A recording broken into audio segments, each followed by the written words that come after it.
के साथ महाविकास अघाड़ी को जीत दिला सकते हैं और महाराष्ट्र में एक सेक्युलर डेमोक्रेटिक सरकार के बनाने में एक बहुत इंपॉर्टेंट रोल प्ले कर सकते हैं। मुसलमानों को भी प्रॉपर रिप्रेजेंटेशन देना चाहिए, मराठों को भी देना चाहिए, SC STs को भी देना चाहिए। इस मुल्क को उन फैसिस्ट ताकतों के हाथ में जाने से रोकना अपना मजहबी, इंसानी और वतनी फरीजा समझकर इस बारे में भी कुछ मेहनत करते हैं।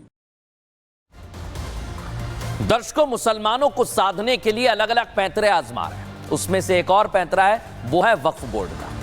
लेकिन आज मैं आपको यह बता दूंगा कि ना इफ ना बट, और अब वक्फ भी नहीं चलेगा। क्यों कह रहा हूं? क्योंकि सिर्फ एक मुद्दा नहीं है जिस पर विपक्षी पार्टियां बीजेपी सरकार को घेर रही हैं। कई सारे मुद्दे हैं, घेरें, सियासत करें, लेकिन वक्फ के मनमाने रवैये की रोकथाम के लिए वक्फ संशोधन बिल को सरकार ने जब से पेश किया है, तब से विपक्षी दल इस पर एकजुट हो गए हैं। असदुद्दीन ओवैसी से लेकर अखिलेश यादव, राहुल गांधी तक केंद्र सरकार के इस फैसले का विरोध कर रहे हैं, इस बिल का विरोध कर रहे हैं। इसके लिए JPC की कमेटी बनाई, वहां पर भी हाथापाई हो गई, दो हाथ हो गए।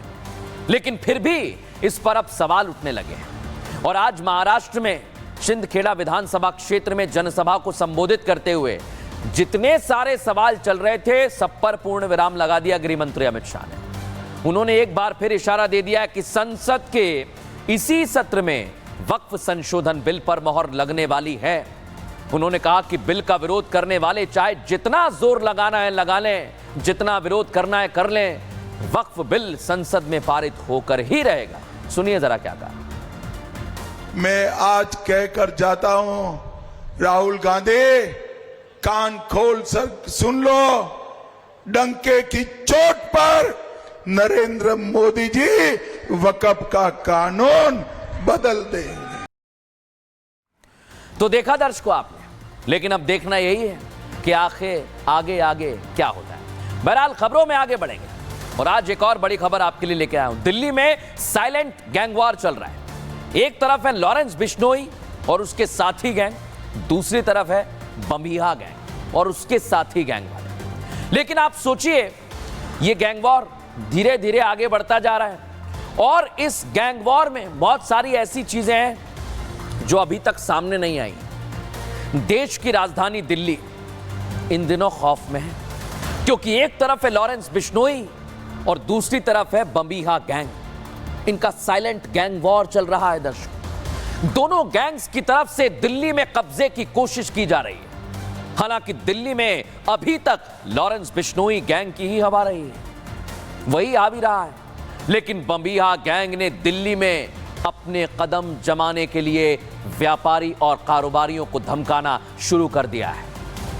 रानीबाग में एक कारोबारी को बम्बिहा गैंग ने धमकी दी है दर्शकों। व्यापारी के घर के बाहर फायरिंग करवाई, ये तस्वीर आपको दिखाता हूं, ये देखिए आप सर। इसी के बाद बम्बिहा गैंग को जवाब देने के लिए लॉरेंस के साथी गैंग गोगी गैंग एक्टिव हो गया।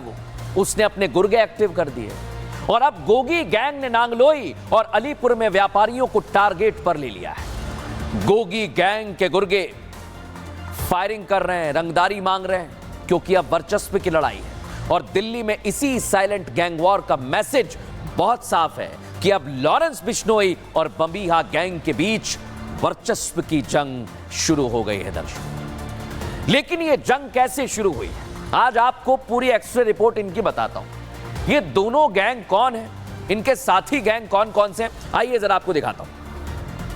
पहले बात करेंगे Lawrence gang. Lawrence Bishnoi gang का सरगना है दर्शकों। भारत और कनाडा में लॉरेंस का गैंग एक्टिव है और लॉरेंस का भाई अनमोल बिश्नोई जो उसका बराबर साथ देता है, अमेरिका से ये गैंग को ऑपरेट करता है दर्शकों। इतना ही नहीं, गोल्डी बराड़ लॉरेंस गैंग के साथ है। ये अमेरिका और भारत के साथ साथ कनाडा में भी एक्टिव है। रोहित गोदारा लॉरेंस गैंग के साथ है। काला जठेड़ी तिहाड़ में बंद है, वो भी लॉरेंस के साथ है। जठेड़ी गैंग कहां एक्टिव है, दिल्ली NCR में। और दीपक बॉक्सर, क्योंकि गोगी गैंग अभी दीपक बॉक्सर ही चला रहा है, जेल से एनसीआर में पूरे गैंग को यह ऑपरेट कर रहा है और काला राणा बैंकॉक से लॉरेंस गैंग के साथ ऑपरेट कर रहा है। एक और है विक्रम बराड़, यह भी लॉरेंस गैंग के साथ है दर्शकों, और दिल्ली एनसीआर में यह ऑपरेट कर रहा है। अब आप सोचिए कितने गैंग चल रहे हैं। लेकिन दूसरी तरफ कौन है? बंबीहा गैंग। हिमांशु भाऊ लॉरेंस का दुश्मन नंबर 1 है और पुर्तगाल से यह बंबीहा गैंग को ऑपरेट करता है।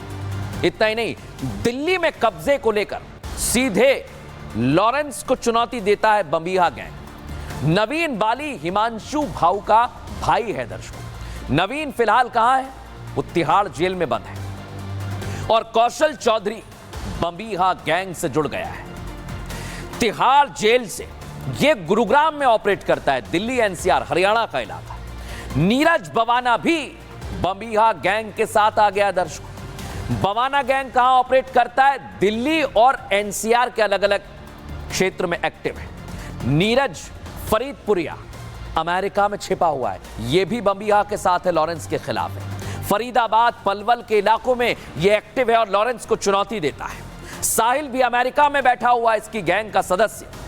रोहतक, झज्जर और सोनीपत में ये काफी एक्टिव हैं दर्शक। अब आप सोचिए, एक तरफ बंबीहा गैंग, दूसरी तरफ लॉरेंस गैंग, कैसे ये अलग अलग देशों से ऑपरेट करते हैं, लेकिन इनकी नजर कहां है? दिल्ली और उसके आसपास यानी एनसीआर के इलाकों में। लेकिन ये गैंगस्टर दिल्ली या उसके आसपास के इलाकों में एक्टिव तो हैं।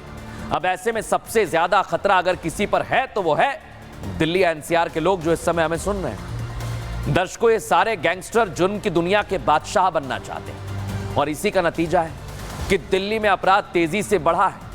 हत्या, लूट, फिरौती जैसी घटनाएं भी बढ़ी हैं। दिल्ली की बात कर लें तो यहां पिछले 1 साल में 23% डकैती की घटनाएं बढ़ी हैं। आप सोचिए, चोरी की घटनाओं में 25% की बढ़ोतरी हुई। यहां तक कि हत्या के प्रयास के मामले 18% तक बढ़ गए। ये आंकड़े वाकई चौंकाने वाले हैं। लेकिन गैंगस्टर का टारगेट कौन है दर्शक? आखिर इनका टारगेट क्या है, यह आज मैं आपको बताने वाला हूं। क्योंकि अलग अलग जगह से एक्टिव हो, लेकिन इनका टारगेट सिर्फ एक ही है। इनका टारगेट क्या है, आइए जरा आपको बताता हूं। दिखाइए जरा इनका टारगेट क्या है, ग्राफिक्स लेके आइए। ये देखिए, लॉरेंस का एक अलग नेटवर्क है दर्शक, वो अलग अलग जगह से काम करता है। बंबीहा गैंग का भी अपना दायरा बढ़ाने का पूरा जोर लगा हुआ है। बंबीहा गैंग के टारगेट पर दिल्ली के बुकी जिनके पास खूब पैसा है, और शोरूम मालिक भी बंबीहा गैंग के टारगेट पर है, उनके पास भी पैसा है। शराब का